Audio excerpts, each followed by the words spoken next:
오늘 말씀을 보면 바리새인이 잔치 자리에 참여하지 않았지만 그 잔치 자리를 지켜본 것 같습니다.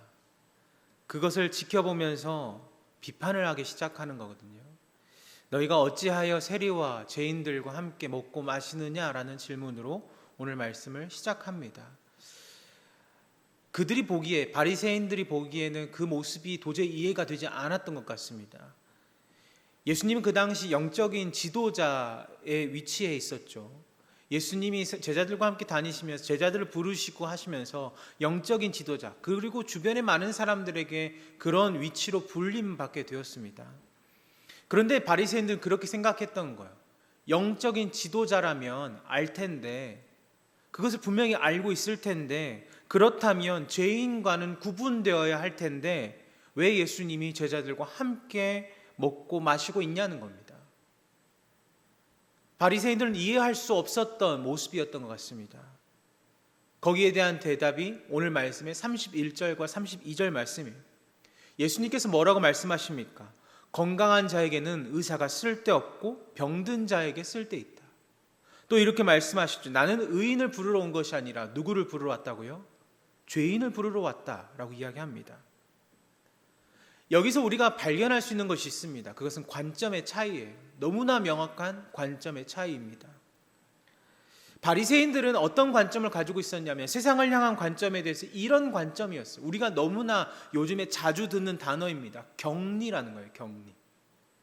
우리가 예전엔 분리라고 이야기했죠. 분리되어야 한다는 거예요. 격리되어야 한다는 겁니다.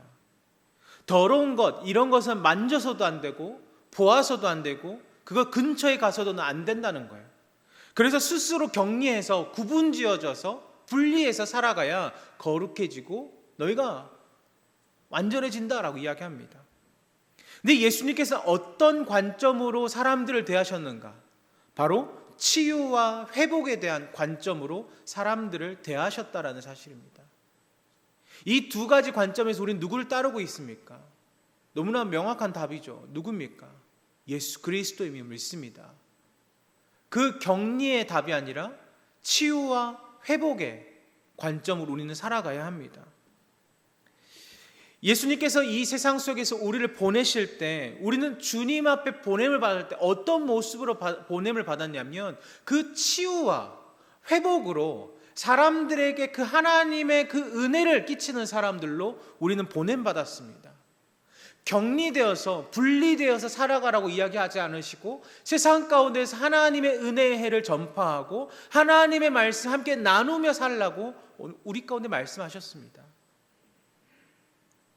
무엇 하라고요? 세상을 변화시키라고요. 어떤 관점으로요? 치유와 회복의 관점으로요. 우리가 가는 곳마다 그렇게 살아가야 하는 거예요. 바로 이 지점에서 우리가 볼 수 있는 것은 무엇이냐면 이 두 가지의 관점의 차이에서 볼 수 있는 아주 명확한 뜻은 무엇이냐? 바로 거룩함입니다. 거룩함. 바리새인들 역시도 예수님이 말하는 거룩이란 단어를 끊임없이 이야기합니다. 거룩하려면 그러면서 그들이 말한 그 거룩과는 반대로 어떻게 행동하냐면 분리하는 거예요. 격리하는 거예요. 내 스스로가 그 사람과 멀리하는 거예요. 완전히 떨어져야 한다라는 겁니다. 부정한 것, 더러운 것, 미심쩍은 것, 그런 것들이 보여지면, 느껴지면, 발견되면 격리해야 된다는 거예요. 근데 예수님께서 어떤 거룩을 선포하십니까? 그 바리새인들이 말하는 거룩과는 정반대되는 거룩인 것이죠. 예수님의 거룩은 격리되어서 구분되어서 얻는 거룩이 아니라 어떤 거룩이에요? 전염시키는 거예요. 예수님의 거룩함이 전염되는 거예요. 어떻게 전염됩니까? 바리새인들은 부정한 것을 만지면 이것이 부정해진다고, 만지는 사람 또한 부정해진다고 이야기하지만 예수님이 말씀하신 거룩은 더러워지는 것이 아니라 어떻게 됩니까? 부정한 그것이 예수님처럼 치유된다라고 이야기하는 그런 거룩이었어요. 우리가 너무나 잘 아는 말씀이 있습니다. 혈루증 걸린 여인이 예수님을 터치했어요. 일반적인, 그 당시 일반적인 상식은 어떤 거였냐면 혈류증 걸린 여인이 그 병이 사람들을 만지게 되면 그 사람들이 부정해진다라고 이야기해서 그 여인을 멀리 했습니다. 근데 그 여인이 예수님이 지나갈 때 예수님의 옷자락을 만지고 변화되는 것이죠. 무엇입니까? 바로 오늘 말씀의 그 거룩이 분리되어서 되는 일이 아닙니다. 우리가 거룩함을 이야기하면서 세상의 것과 떨어져서 세상의 것과 완전히 구분되어서 살아가면 괜찮을 것 같아요. 그러면 내가 거룩해질 것 같아요. TV도 끊고 라디오도 끊고 세상의 소식 단절하고 그러면 완전히 정결해질 것 같아요. 그렇게 되시던가요? 절대 그렇게 될 수가 없습니다. 우리는 오히려 어떻게 살아가야 하냐면 주님께 받은 이 은혜의 해를 세상에 나가서 전염시키는 것이 우리의 사명이요 주님의 거룩함임을 믿습니다. 단순하게 우리가 그냥 분리되어서 격리되어서 살아갈 수가 없는 거예요. 이것이 거룩입니다. 사랑하는 성도 여러분, 우리가 가는 곳마다 그 하나님의 관점으로 하나님의 거룩함을 전할 수 있는 우리 모든 성도님 되시기를 간절히 축원합니다. 예수님께서 해주신 말씀 가운데서 또 한 가지 우리가 발견할 수 있는데 누가 죄인인가 라는 겁니다. 누가 죄인인가? 마찬가지로 이 관점의 차이에서 이어지는 내용이에요. 누가 죄인이냐면 바리새인과 서기관들은 대부분 누가 죄인이라고 생각했습니까? 오늘 말씀에 보니까 세리가 죄인이라고 생각했어요. 그 세리와 어울리는 사람들 역시도 죄인이라고 생각했습니다. 그런데 예수님이 말씀하세요. 나는 죄인을 부르러 왔다. 로마서 3장 10절 말씀에 이렇게 말합니다. 기록된 바 의인은 없나니 하나도 없으며 의인은 없어요. 한 명도 없습니다. 이것이 성경의 기록인데 그러므로 우리가 무엇을 생각할 수 있습니까? 바리새인들의 생각이 무엇됐다는 거예요? 잘못됐다는 거예요. 그들은 거룩하다고 생각했는데 그것이 착각이라는 겁니다.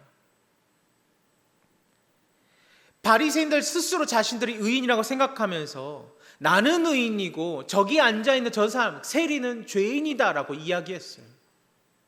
근데 이게 착각이래요. 하나님의 관점에서는 어떤 사람들이 의인입니까? 한 명도 없는 거예요. 모두 다 죄인인 것입니다. 이 차이는 무엇입니까? 그렇다면 이 차이점을 만드는 것이 무엇이냐 하면 세리의 죄는 사람들에게 명확하게 들킨 죄예요.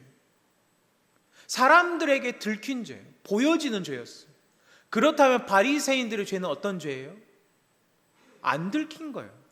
그래서 거룩해 보이는 겁니다. 우리를 한번 생각해 보십시오. 우리가 이렇게 좋은 옷을 입고 교회에 딱 나와서 예배를 드리면 지난 한 주간에 우리가 어떤 삶을 살았는지 세밀하게 알 수가 없어요. 누구만 알 수 있나요? 나만 알 수 있어요. 나만 알 수 있어요. 근데 우리가 한번 생각해 보십시오. 하나님께서 무엇이 죄라고 이야기하십니까? 주님과 멀리 떨어져서 살아가는 것도 죄고 다른 사람을 정죄하면서 마음속에 불편한 생각을 갖는 것도 죄라고 이야기하는데 어찌 우리가 의인이라고 이야기할 수가 있겠습니까? 다 죄인이에요. 그런데 오늘 바리새인들은 내가 들키지 않았기 때문에 나만 알고 있는 그것 때문에 나는 다른 사람들이 보기에 의인이라고 생각하는 거. 나는 들키지 않았거든요. 여기서 주님의 부르심을 발견합니다.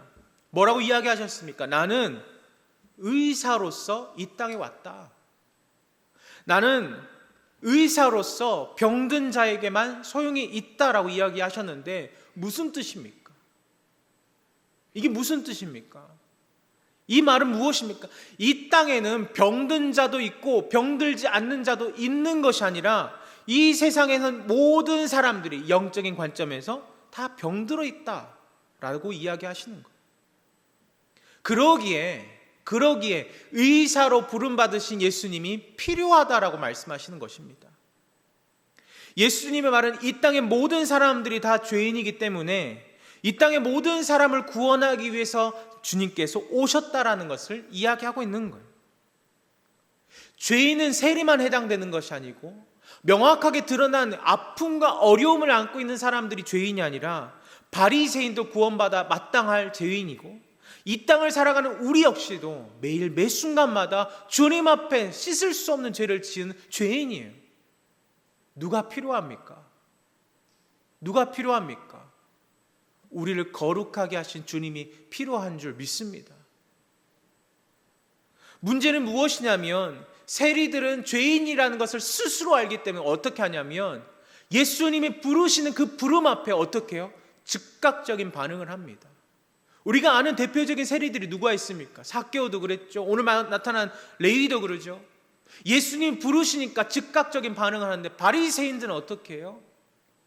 내 스스로가 거룩하다고 여겨지니까 주님 앞에 나오는 것이 주저함이 아니라 나갈 수가 없는 거예요. 한 발자국도 나갈 수가 없는 거예요. 여기서 오늘 말씀의 제목의 문제점을 발견합니다. 오늘 말씀의 제목은 은혜 대 율법이에요. 은혜 대 율법. 이 은혜 대 율법에서 바리새인들이 가지고 있었던 관점은 무엇이냐면 율법주의적인 관점입니다. 다시 말씀드립니다. 율법주의적인 관점이에요. 오늘 말씀에서 바리새인들이 이야기하는 이 율법주의적인 관점은 나쁜 것입니다. 잘못된 것입니다. 그렇게 살아서는 안 되는 것입니다. 율법이 나쁜 것이 아니라 율법은 좋은 거예요. 하나님이 허락하신 법입니다. 그런데 율법주의적인 것이 나쁜 거예요. 율법주의적인 것은 무엇입니까? 율법주의는 내 힘으로, 내 능력으로 할 수 있다라는 것을 의미합니다. 내 힘과 내 능력으로 할 수 있기 때문에, 내가 잘할 수 있기 때문에 내가 그것도 컨트롤할 수 있다라고 느끼는 거예요. 이것이 율법주의적인 관점입니다. 바리새인들의 모습이거든요. 내 힘으로 할 수 있으니까 내가 이 거룩함도 내가 조절할 수 있고, 내가 죄도 짓지 않을 수도 있고, 이렇게 생각했던 것 같아요. 예수님 앞에 그래서 나오지 않습니다. 주님 앞에 나오지 않으니까, 예수님께 나오지 않으니까 한 가지의 해결책도 발견할 수가 없는 거예요.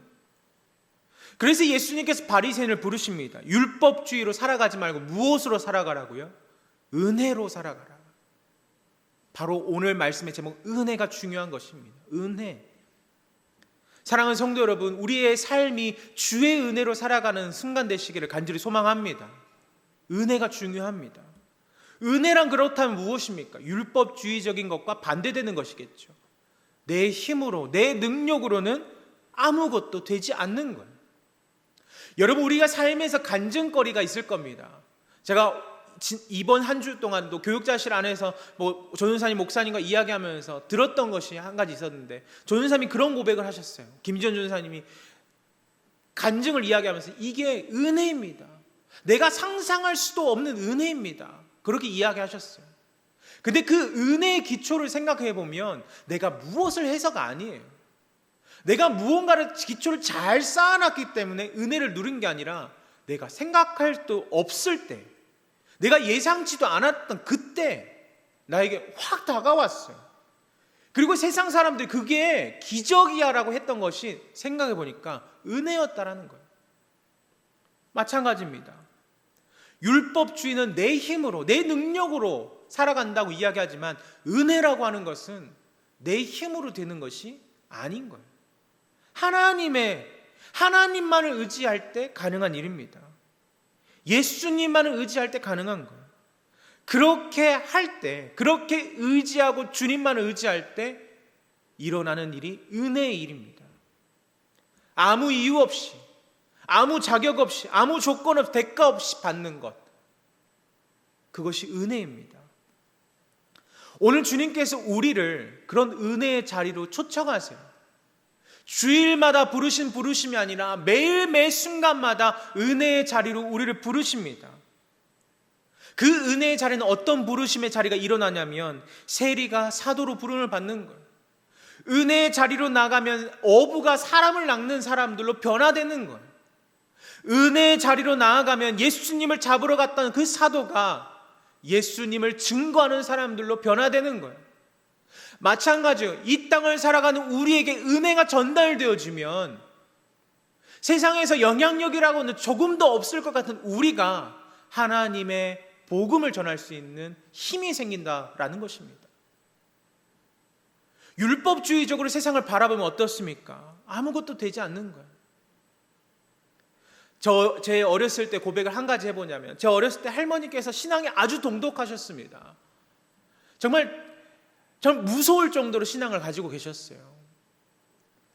근데 할머니께 그렇게 강요하지 않으셨는데 저에게 꼭 이야기하셨던 게, 할머니를 통해서 부모님을 통해 저에게로 전달된 게 무엇이었냐면, 항상 새 옷을 사면 그것은 주일에 입어야 된다는 거예요. 주일에 꼭 입어야 된대요.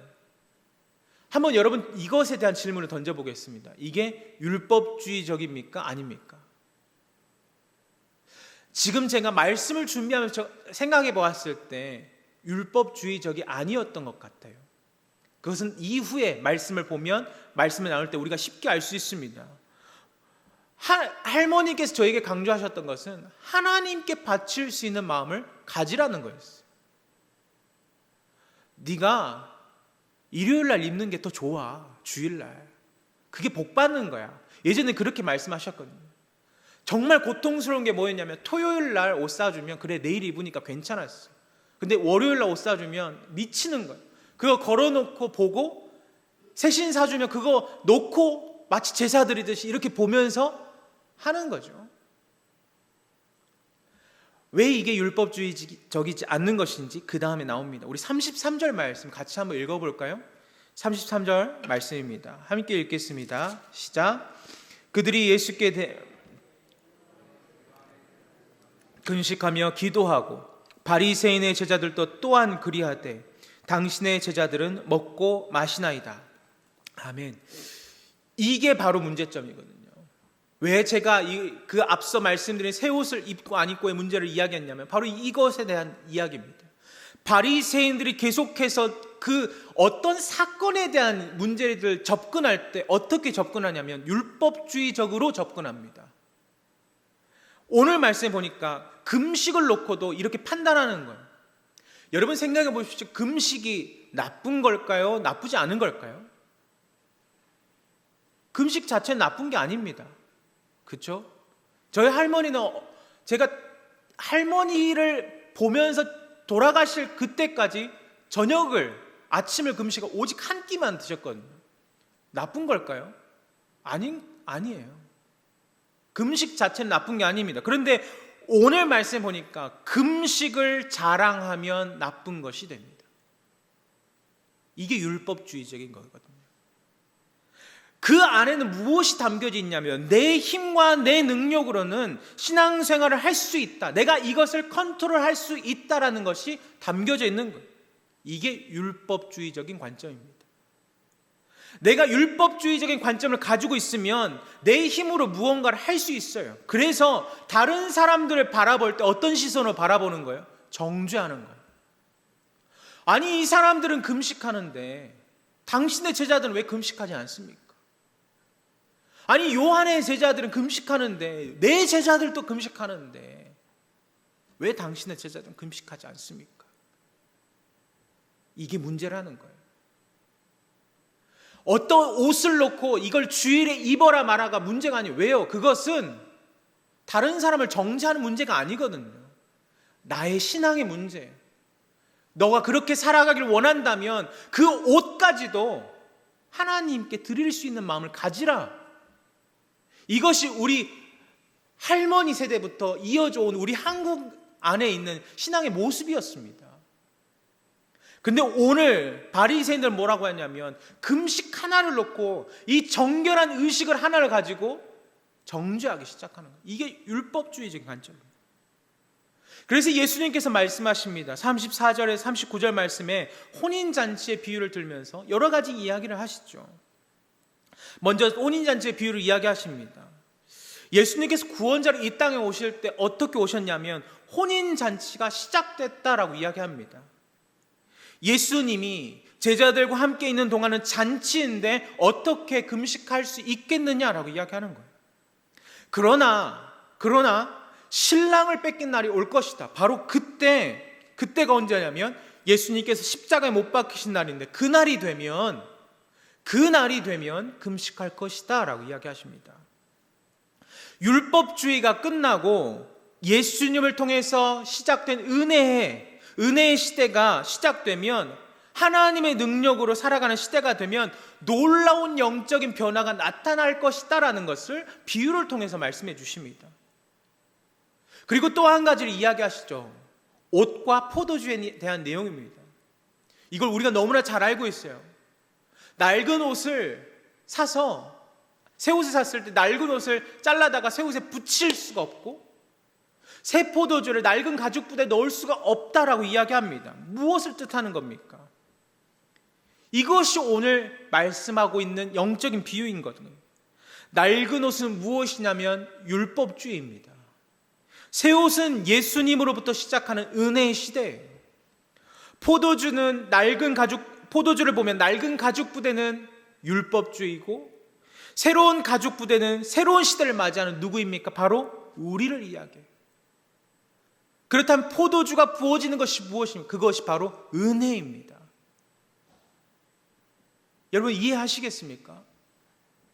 결론은 무엇이냐면 새 옷으로 낡은 옷에 붙이지 않고 낡은 옷은 버리고 새 옷을 입는 것이고, 낡은 가죽 부대에 새 포도주를 넣지 않는 것은 새로운 가죽 부대가 되라고 이야기하는 거예요.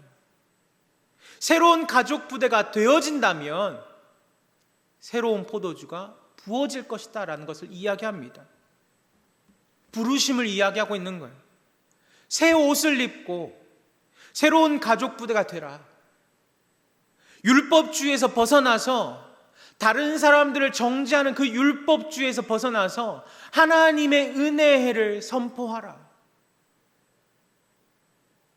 그렇다면 우리가 어떻게 하면 은혜를 누릴 수가 있습니까? 이 결론에 우리가 다다라야 은혜를 말할 수가 있잖아요. 어떻게 은혜를 누릴 수가 있습니까? 누가복음 15장 22절의 말씀에 보면 우리가 너무나 잘 아는 돌아온 탕자에 대한 비유가 나와 있습니다. 이 탕자가 세상에서 절망을 맛보고 자기가 스스로 살아갈 수 있다라고 생각하다가 절망을 맛보고 돌아옵니다. 누더기를 입고 돌아오는데 그때 아버지가 아들에게 어떻게 합니까? 입고 있던 그 옷을 벗기고 새 옷을 입혀줘요. 새 옷을 우리는 어떻게 입습니까? 내가 입는 게 아니에요. 아버지가 입혀주시는 것입니다. 아버지가 입혀주는 것. 어떻게 입혀주시는 거냐면 아들처럼 아버지께로 돌아가기만 하면 입혀주시는 거예요. 네가 어떤 삶을 살았는지가 중요한 게 아닙니다. 나에게 얼마만큼의 분깃을 가져가서 그것을 너가 썼는지, 어떻게 했는지, 어떤 죄악을 저질렀는지 묻지 않으시고 너의 존재가 무엇인가에 대해서 명확하게 보시는 거예요. 너가 누구냐? 내 아들이냐? 왜 지금 그런 누더기 옷을 걸치고 있느냐? 내가 새 옷을 입혀주겠다. 이것이 바로 아무 조건 없이, 아무 능력 없이, 아무 대가 없이 베푸신 하나님의 은혜입니다. 우리는 어떻게 하면 돼요? 살아온 삶의 모습과는 상관없이 주님께로 돌아가려는 그 은혜를 우리가 기억하며 돌아가는 것. 사랑하는 성도 여러분, 우리가 왜 이 주일 예배당이 은혜의 자리라고 이야기합니까? 한 주간을 살아가면서 수없이도 반복되는 그 일상적인 우리의 모습, 나만 알고 있는 이 율법주의적인 모습, 내가 한 가지를 지켰다고 다른 사람들을 정죄하고 판단했던 나의 그 모습들을 내려놓고 이제 은혜를 바라보는 거예요. 하나님 우리 가운데 베푸신 그 전적인 은혜, 새 옷을 입히시고 새 포도주를 부으시는 은혜를 우리가 이 자리에서 경험하는 거예요. 여러분, 우리가 너무나 많이 달라졌어요. 이제 어느 순간 지금의 세대는 우리가 모여서 예배하는 것이 너무나 좋아요. 코로나가 끝나도 모이길 원할 것입니다. 근데 10년 뒤는 과연 그럴까요? 저는 그렇지 않을 거라고 생각해요. 교회는 분명히 바뀝니다. 제가 어렸을 때 경험했던 교회와 지금의 교회는 아주 다릅니다. 여러분도 그러실 거예요. 예전에는 모이기를 힘써서 모였고 내 것을 포기하면서까지 교회 일에 힘을 썼다면 지금은 내게 굉장히 중요해요. 그 다음에 여유가 생기면 그 다음을 돌아보는 것이 현대사회의 모습입니다. 그것이 현대사회뿐만 아니라 교회 안에서도 모습이 나타나죠. 10년 후가 되면 이런 모습도 점차 사라질 수도 있을 것 같아요. 그때 우리의 생각이 분명히 달라져야 합니다. 나는 모이기에 정상이고 그 사람들은 모이지 않기 때문에 비정상이 아니라 주의 은혜의 해를 바라볼 수 있는 우리 모두가 되기를 간절히 소망합니다. 어떻게 모이느냐가 중요한 게 아니에요. 중요한 것은 끊임없이 말씀하세요. 중요한 것은 너가 가죽 부대가 무엇이냐는 거예요. 10년 전에 20년 전에 가지고 있었던 가죽 부대 그대로 가지고 왔냐? 내가 오늘 은혜를 부어줄 건데 그러면 그 가죽 부대가 찢어져 버릴 거야. 그런데 너희에게 필요한 것은 지금 무엇이냐면 아버지께로 돌아갈 수 있는 전적인 힘이에요. 그게 필요하다는 겁니다. 그것을 다른 사람들을 바라보면서 나는 이렇게 거룩하게 살아가고 있는데 너는 그렇게 살아가지 못해 판단하는 것이 아니라 은혜 대 율법으로 우리가 살아가는 것이 아니라 오직 은혜로 살아갈 수 있는 믿음을 소유하신 우리 모든 성도님 되시길 간절히 소망합니다. 레위가 선택했던 그 선택들을 바라보십시오. 예수님 부르셨어요. 부르심에 어떻게 합니까? 반응하잖아요. 여러분, 반응할 수 있는 우리가 되어야 합니다. 몇 번이고 몇십 번이고 넘어져도 괜찮아요. 우리는 또다시 반응하면 되는 겁니다. 내가 머물던 자리에서 일어나서 예수님을 쫓아갈 수 있는 그런 삶들을 살아가시는 저와 우리 모든 성도님 되시길 간절히 소망합니다. 예수님께서 우리를 초청하세요. 초대하세요. 매일 매 순간마다 삶의 자리에서, 그리고 이 예배의 자리에서, 그리고 가정의 자리에서 우리에게 먼저 하나님의 믿음을 허락하셨기 때문에 매일마다 허락하신 그 믿음을 통하여서 은혜를 부어주십니다. 그때마다 점검해야 할 것이 무엇입니까? 이 은혜가 새로운 것인가 낡은 것인가가 아니라 내가 낡은 마음인가 새로운 마음인가, 내가 낡은 가죽 부대인가 새로운 포도주인가 새로운 가죽 부대인가를 생각해 봐야 해요. 이전의 모습을 잊어버리시고 다가오는 시대 앞에서도 우리가 율법주의적인 관점이 아니라 지금까지 살아왔던 그런 것처럼 은혜를 바라보시면서 아무 조건 없이 대가 없이 베푸신 그 은혜를 바라보면서 주의 은혜를 갈망하며 살아가시는 저와 우리 모든 성도님 되시기를 간절히 소망합니다. 기도하겠습니다. 거룩하신 아버지 하나님, 감사합니다. 우리가 살아온 삶이 주님의 은혜임을 믿습니다. 매일 매 순간마다 우리 가운데 말씀하실 때 우리가 귀를 기울일 수 있는 믿음을 주시고 주의 음성이 우리 가운데 부어질 때 새로운 가죽 부대로 주의 그 은혜를 받게 하여 주시옵소서. 우리가 하루를 살아갑니다. 그리고 한 주를 살아갑니다. 한 주를 살아가면서 율법주의적인 관점이 아니라 은혜의 관점으로 살아가는 삶이 될 수 있도록 인도하여 주시옵소서. 감사드리며 살아계신 우리 주 예수 그리스도의 이름으로 기도하옵나이다. 아멘.